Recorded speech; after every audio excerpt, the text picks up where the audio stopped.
Hello student, good evening. स्वागत है आप सभी का जीएसवीपी यूट्यूब चैनल पर। मैं हूं देवाशीष और आज की इस वीडियोस में हम समझेंगे गैस्ट्रोएंटेराइटिस के बारे में। गैस्ट्रोएंटेराइटिस क्या है इसके बारे में हम इंट्रोडक्शन देखेंगे, इसके टाइप्स के बारे में यहाँ पर हम देखेंगे। देन हम देखेंगे इसके कॉजेस एंड रिस्क फैक्टर के बारे में, कौन कौन से कॉज कौन कौन से रिस्क फैक्टर हैं जो आपको गैस्ट्रोएंटेराइटिस को कॉज करते हैं। फिर हम देखेंगे साइन एंड सिम्टम, जो अभी डिसीज हमको हो जाती है तो क्या लक्षण, क्या साइन एंड सिम्टम हमको यहाँ पर दिखाई देते हैं। देन हम इसे फाइनली डायग्नोस्टिक इवेल्युएशन मीन्स हम इससे डायग्नोस करेंगे, डायग्नोस्टिक मेजर्स आपके क्या क्या हैं, फिर मैनेजमेंट और फाइनली हम बात करेंगे नर्सिंग मैनेजमेंट के बारे में। तो चलिए लेक्चर को, वीडियोस को हम शुरू करते हैं।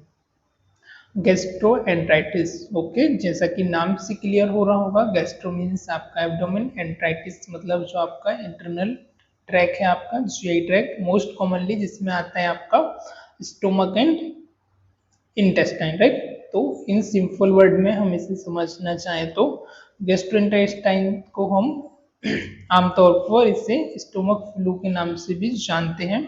ये आपकी एक इन्फ्लामेशन होती है गैस्ट्रो इंटेस्टाइनल ट्रैक में, प्राइमरी जो अफेक्ट करता है आपके, ज़्यादातर जो प्राथमिकता है जो अफेक्ट करता है वो आपके स्टोमक को और आपकी इंटेस्टाइन को अफेक्ट करता है। वहाँ पर आपकी जो इंटेस्टाइन है वहाँ पर क्या होना, इन्फ्लामेशन होना, सूजन होना, है ना।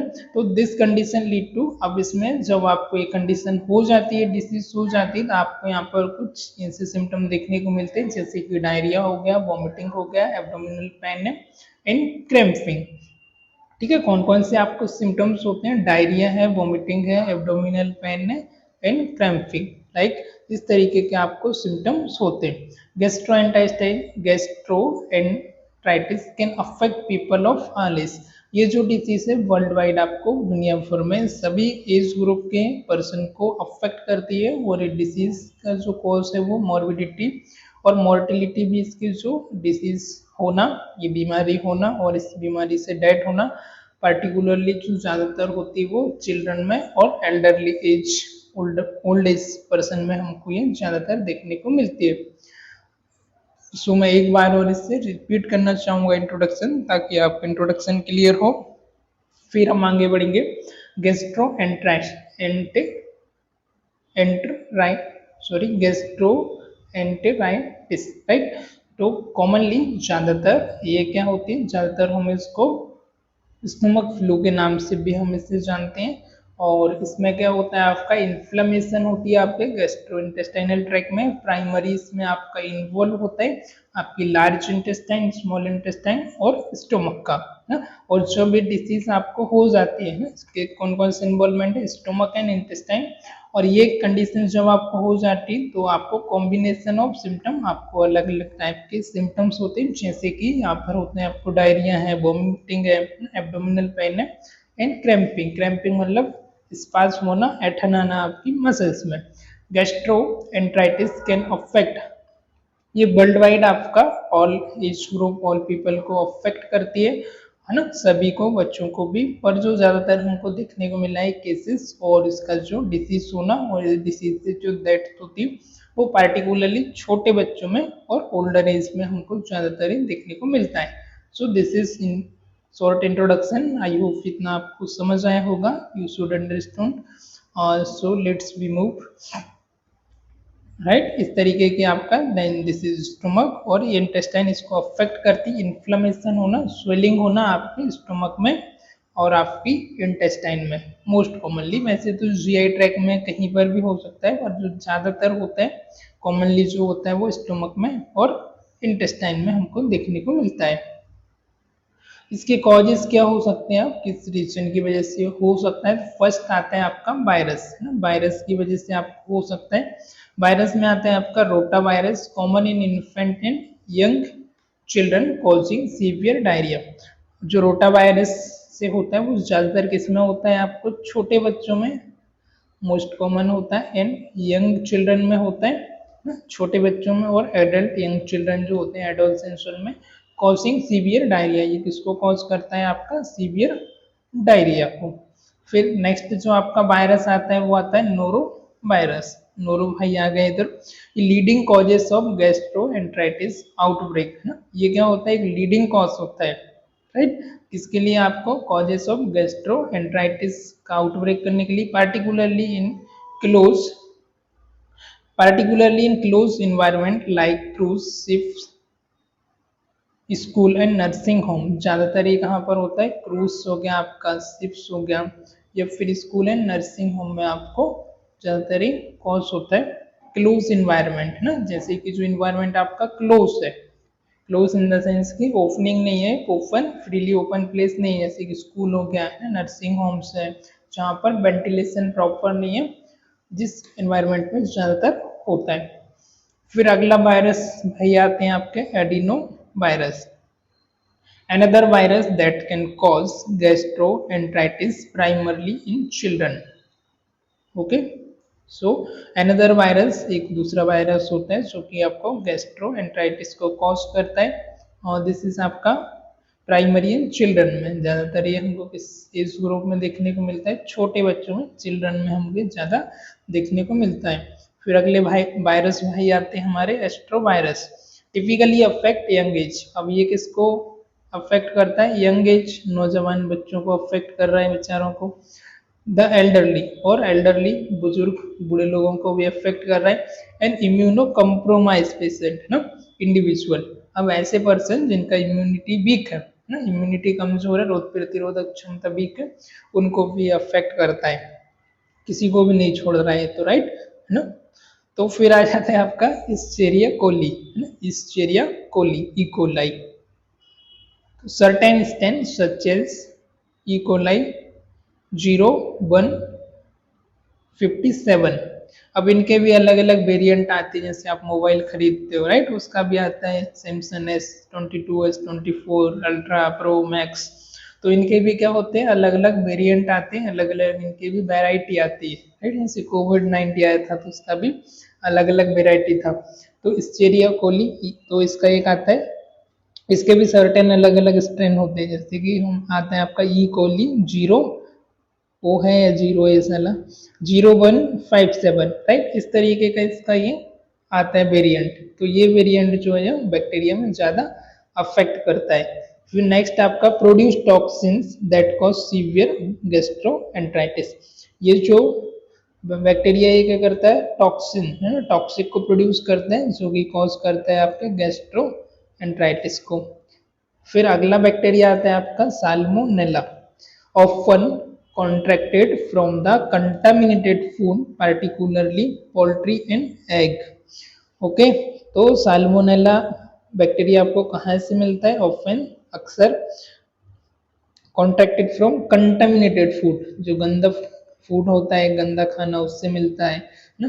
पार्टिकुलरली कहाँ से, पोल्ट्री एंड एग, मुर्गी पालन होता है और जो अंडे होते हैं उससे मिलता है ना। इसलिए नॉन वेज नहीं खाना चाहिए, सिर्फ ओनली ऑन वेज ना। मुर्गी क्या खा रही है और हम उसको ही काट के खा जा रहे हैं ना, तो वो भी एक लिविंग थिंग है। तो प्योर वेज, शुद्ध शाकाहारी डाइट लो। देन आता है आपका कैम्फाइलोबैक्टर, कौन सा, कैम्फाइलोबैक्टर, commonly spread through the under cook poultry और कंटामिनेटेड वाटर। कैम्फाइलोबैक्टर भाई साहब भी कहाँ से आते हैं आपके, कॉमनली ज़्यादातर spread through the under cook ना, खाना हमने अच्छी तरीके से नहीं पकाया, फटाफट पका के खा लिया जल्दी जल्दी में, और पोल्ट्री जो मुर्गी फार्म होता है, मुर्गी पालन होता है उससे, और कंटामिनेटेड वाटर से भी आ जाता है। इसलिए पानी पियो छान के, गुरु बनाओ जान के ना, शुद्ध पानी पियो। और दूसरी चीज़ पोल्ट्री का अंडा वगैरह हो गया, चिकन वगैरह हो गया, मुर्गी पालन से ज़्यादा कांटेक्ट में मत आओ ना, खाने को फुल पका के खाओ, ऑलराइट। स्पेशली जो आपका आज जाता है नॉन वेज, तो उसको तो फुल पका के खाना चाहिए, वैसे तो मत खाओ तो ही बेटर है, और खा रहे हो तो अंडर को खाना मत खाओ, राइट। फिर आता है आपका Shigella, Shigella often transmitted through person to person. Shigella कैसे ट्रांसफर होता है भाई साहब, ये पर्सन से पर्सन ही ट्रांसफर हो रहा है ना, particularly in the setting with poor sanitation. किस जगह पर हो रहा है, ऐसी जगह पर जहाँ पर सैनिटेशन पुअर। सैनिटेशन मीन्स जैसे कि आपका वॉशरूम का पानी हो गया, आपका वॉश बेसिन का हो गया है ना, हैंड वॉश का, तो वो आपका प्रॉपर तरीके से, मतलब उसका ड्रेनेज सिस्टम कैसा है आपका, है ना।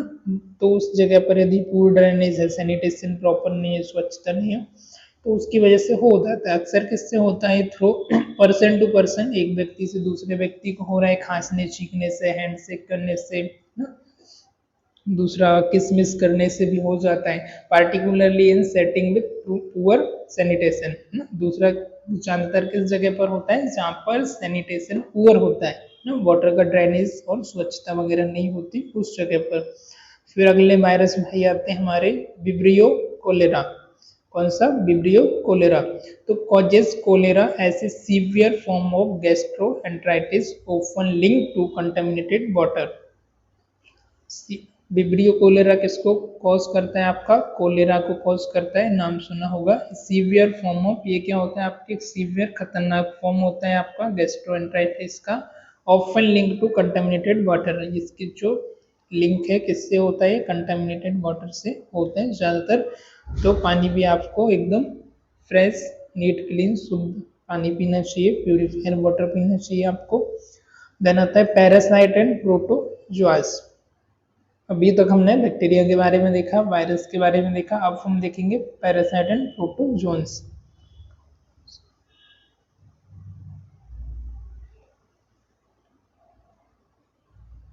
गायरिडिया लैम्बिलिया ना, दूसरा आता है हमारा giardia lamblia. Contracted through contaminated water, ये किससे कॉन्ट्रैक्ट होता है आपका, कंटामिनेटेड वाटर से, water leading to chronic diarrhoea. ये इसकी वजह से आपको क्या हो जाता है, क्रोनिक आपको डायरिया हो जाता है, लूज मोशन हो जाता है। और फिर आता है आपका एंटीमोइवा हिस्टोलाइटिका, नाम भी ऊँट पटांगे साले इनके, एंटामोइवा हिस्टोलाइटिका, राइट, ये आपको याद करना होगा। Causes amoebiasis leading to severe dysentery. Causes ये किसको कॉज करते हैं आपको, amoebiasis, amoebiasis leading to severe dysentery में क्या होता है आपको, लूज मोशन होता है, साथ ही साथ आपका जो अंदर जो बैक्टीरिया रहते हैं वाइट वाइट, वो आपके आना शुरू हो जाते हैं, हुक वॉर्म, राउंड वॉर्म, है ना। तो दिस इज डिसेंट्री। फिर आता है आपका Cryptosporidium, often found in the contaminated water source. इसको भी हम कंटामिनेटेड गंदे पानी में देख सकते हैं। लीडिंग टू डायरिया, ये क्या कॉज करता है, जब आप गंदा पानी पी लेते हैं तो आपको डायरिया हो जाता है, पार्टिकुलरली इन इम्यूनो कम्प्रोमाइज इंडिविजुअल। ये ज्यादातर किसमें होता है, इम्यूनो कम्प्रोमाइज इंडिविजुअल में, ऐसे पर्सन जिनकी इम्यूनिटी कमजोर होती है, वीक होती है, उनको जल्दी से होने के चांस होते हैं। ओके, सो यहाँ पर आपको कॉजेस समझ आए होंगे। फिर कुछ अदर कॉजेस भी आ जाते हैं, जैसे फूड पॉइजनिंग हो गया, है ना। तो ingestion of toxin produce by bacteria in contaminated food such as staphylococcus aureus और बैसिलस सीरस।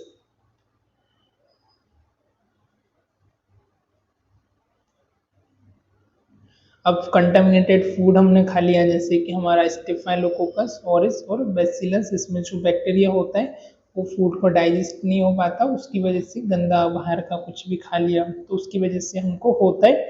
इसलिए जितना हो सके फास्ट फूड, बाहर का जंक फूड है, स्पेशली रेनी सीजन में जो ठेले पे से हम खा लेते हैं, तो वो फूड, बड़ा पाव हो गया, कचौड़ी, समोसा, भजिया ना, तो इनको जितना हो सके अवॉइड करना चाहिए। देन आती है आपकी मेडिकेशन। मेडिकेशन में कुछ सर्टेन मेडिकेशन भी होती है, कुछ मेडिकेशन एंटीबायोटिक होती है ना। तो जो क्या करती है, आपका नॉर्मल फ्लोरा होता है उसको डिसरप्ट कर देती, नॉर्मल फ्लोरा को डिसरप्ट कर देती, और the gut leading to gastroenteritis. अब जो फ्लोरा होता है उसका काम क्या होता है, आपका जो गैस्ट्रिक, आप जो खाना खाते हो उसके साथ क्या होता है, वो मिक्स हो जाता है और वो डाइजेशन के लिए हेल्पफुल होता है ना। तो फ्लोरा आपका मिक्स नहीं होगा, डिसरप्ट कर देती है उसका प्रोडक्शन को, तो उसकी वजह से भी आपको हो सकता है।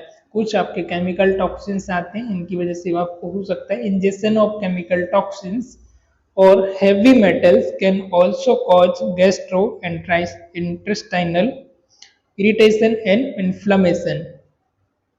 अब कुछ केमिकल टॉक्सिन्स होते हैं, हैवी आपका मेटल्स हो गया, इनको यदि आपने इंजेस्ट कर लिया, इनको खा लिया, ऑल्सो कॉज वो भी आपके कॉज करते हैं किसको, गैस्ट्रो इंटेस्टाइनल इरिटेशन को एंड इन्फ्लेमेशन को। तो यहाँ पर हमने कॉजेस के बारे में देखा, कौन कौन से कॉजेस हैं।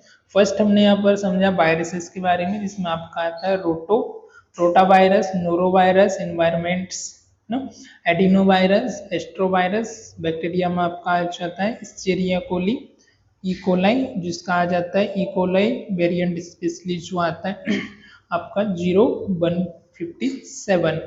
फिर आता है आपका साल्मोनेला ऑफन कॉन्ट्रैक्टेड साल्मोनेला, फिर कैम्फाइलोबैक्टर, शिंगेला, विब्रो, कोलेरा, और नेक्स्ट आता है आपका प्रोटोजोन्स में गायरीडिया लेम्बाइला, और फिर एंटामोइबिया सिस्टोलाइटिका, क्रिप्टोस्पोरिडम। ये सारे आपके, और अदर कॉजेस में आता है आपका food poisoning, medication, chemical toxins, ये सारी चीजें आ जाती है। क्लिनिकल मैनिफेस्टेशन आपको साइंस सिम्टम क्या क्या होंगे, तो फर्स्ट वन आपको होगा डायरिया। सिम्टम आपके उस पर डिपेंड करते हैं कि आपको कितना कंडीशन जो है आपकी, डिपेंडिंग आपके केसेस पर आपका कंडीशन कितनी सीवियर है, मोर सीवियर है, ज़्यादा है, उसके अकॉर्डिंग आपका ये स्पेशली इंक्लूड आपका डिपेंड करते हैं। फिर भी जैसे कुछ सिम्टम जैसे आपको हो गया डायरिया, डायरिया में क्या होगा आपका स्टूल, आपको वाटरी स्टूल होगा, और ब्लडी स्टूल आपका जो पानी जैसा आपका स्टूल होगा जब भी आप पोटी के लिए जाएंगे, साथ ही साथ उसमें ब्लड भी आपका आ सकता है, राइट। वॉमिटिंग आपको उल्टी होगी, वॉमिटिंग होगा, नोसिया होगा, है ना, episode of vomiting. Nausea means आपको ऐसा लगेगा वॉमिटिंग आ रही पर होगा नहीं, है ना, feeling of vomiting. Then episode of vomiting होगा, एब्डोमिनल पेन होगा, cramping and discomfort in abdomen, आपके एब्डोमिन में क्रैम्प होगा, ऐठन होगी, मरोड़ होगी, है ना, डिस्कम्फर्ट होगा, आपको अच्छा नहीं लगेगा।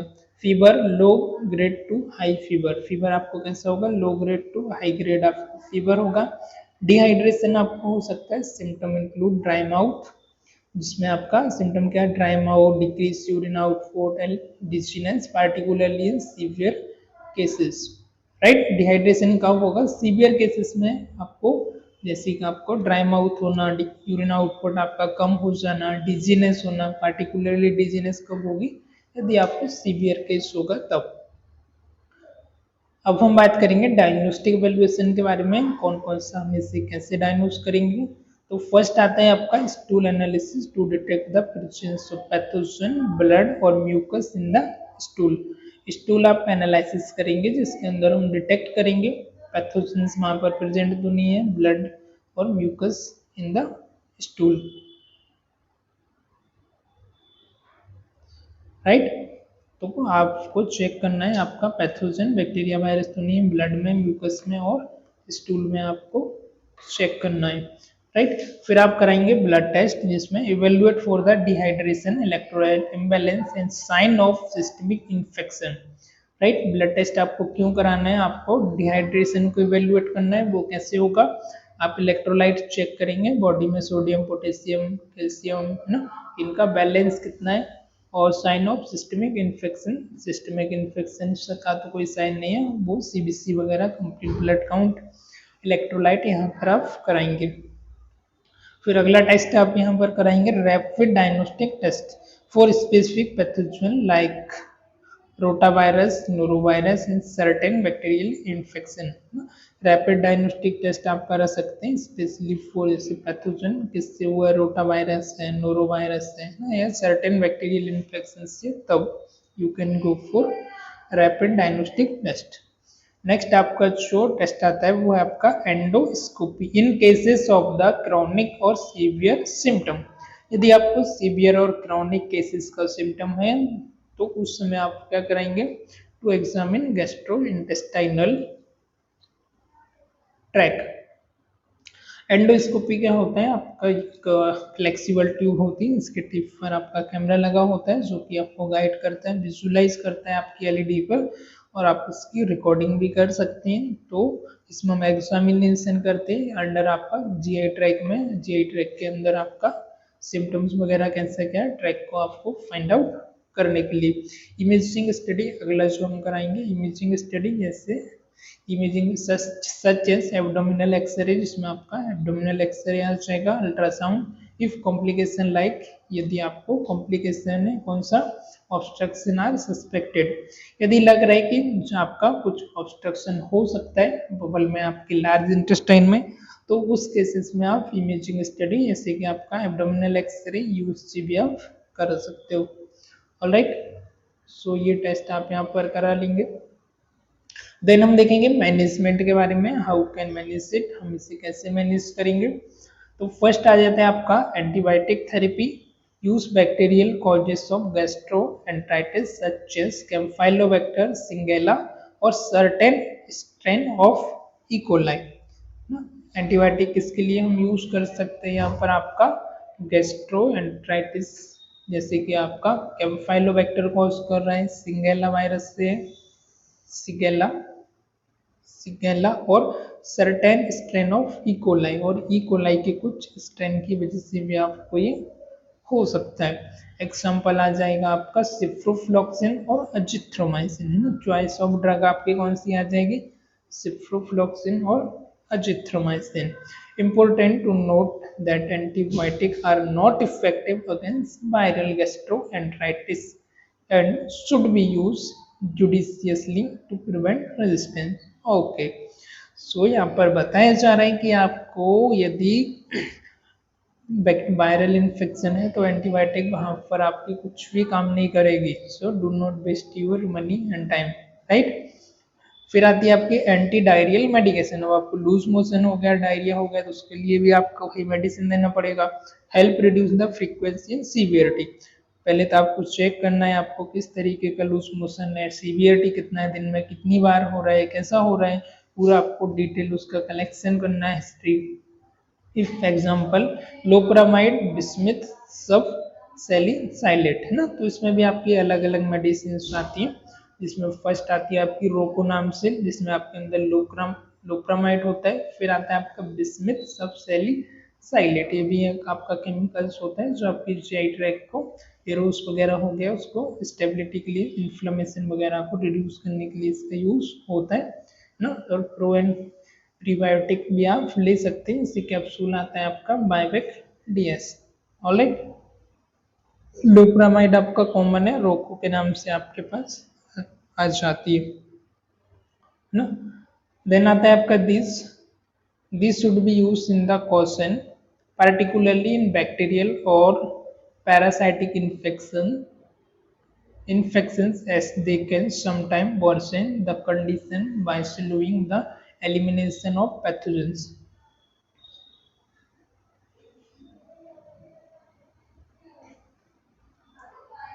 These should be used in caution particularly in bacterial or parasitic infection. Bacterial और parasitic infection है तो as they can sometimes worsen condition by slowing the elimination of pathogen. Alright, फिर आती है आपके एंटी वॉमिटिंग को स्टॉप करने के लिए जो हम ड्रग देते हैं, use to control nausea and vomiting, जिसमें आ जाता है आपका ऑन्डेस्ट्रॉन और मेटोक्लोप्रामाइड ना। इनका हम ज़्यादा यूज करते हैं, इमसेट ऑन्डेम और metoclopramide. Help in preventing dehydration, तो ये दो मेडिसिन का हम यूज करते हैं, ऑन्डेस्ट्रॉन और मेटोक्लोप्रामाइड, जो कि आपके इमसेट ऑन्डेन या फिर मेटाक्लोप्रामाइड आपके पेरिनोर के नाम से आता है मार्केट में, right. Help in preventing dehydration and allow oral dehydration therapy. दूसरा आप क्या करेंगे, डिहाइड्रेशन को प्रिवेंट करने के लिए पेशेंट को एडवाइस करेंगे lot of lengthy of water उसको लेना है, फ्रूट जूस हो गया इसको ज़्यादा लेना है जिससे कि उसका डिहाइड्रेशन रिड्यूस हो। आईवी फ्लूइड भी आप फुटन कर सकते हैं। देन आता है नर्सिंग मैनेजमेंट। नर्सिंग का आपका क्या क्या रोल होगा, hydration and fluid management. Firstly आपको हाइड्रेशन एंड फ्लूइड मैनेजमेंट करना है आपको, ओआरएस वगैरह हो गया, आईवी फ्लूइड इंट्रावीनस वगैरह है वो आपको जो भी नेसेसरी है वो आपको इंट्रोड्यूस करना है, पेशेंट को आपको इंसर्ट करना है, मॉनिटर करना है आपको डिहाइड्रेशन के साइन को, जैसे कि आपका रिड्यूस यूरिन आउटपुट है, ड्राई म्यूकस मेम्ब्रेन है, माउथ है और decrease skin trigger. Alright, nutritional support, आप पेशेंट को एनकरेज करेंगे स्मॉल फ्रीक्वेंट मील्स ले एंड इजी टू आपका डाइजेस्ट हो ऐसा ब्लेंड फूड ले, सच एज ब्रेड डाइट जैसे बनानास हो गया, राइस हो गया, है ना, एपिलेस टोस्ट वगैरह ये ले सकता है। Avoid dairy product, caffeine and alcohol which can exacerbate symptom, ऐसे प्रोडक्टों को आपको अवॉइड करना है जिससे कि आपको ज़्यादा सिम्टम्स एक्सरबेट होते हैं, जैसे कि आपका कैफीन, कैफीन किसके अंदर होता है आपका चाय और कॉफ़ी के अंदर, तो चाय कॉफ़ी आपको नहीं लेना है, अल्कोहल आपको नहीं लेना है ना, स्मोकिंग निकोटिन वगैरह आपको नहीं करना है। फिर आता है आपका इन्फेक्शन कंट्रोल, अगला जो हमारा गोल रहेगा वो क्या रहेगा, इन्फेक्शन को हमको कंट्रोल करना है। Implement strict hand hygiene, strictly आपको भाई साहब हैंड हाइजीन प्रैक्टिस को फॉलो करना है ताकि आप प्रिवेंट करो इन्फेक्शन से। Use personal PPE protective equipment use करना है जब भी आप ऐसे पेशेंट को इन्फेक्शन मटेरियल को हैंडल कर रहे हो। Isolate patient with highly contagious form and gastroenteritis such as norovirus, है ना, इन केस यदि आपका हाईली कॉन्टेजियस है या पेशेंट आपकी हाई स्टेज पर है तब उससे सेपरेट कर सकते हैं, आइसोलेट कर सकते हैं, उसको आप क्वारंटाइन कर सकते हैं यदि नोरोवायरस से है और सीवियर केस है। तो पेशेंट एजुकेशन, पेशेंट को आप एजुकेट कर सकते हैं, teach about caregiver, about the importance of hydration and early sign of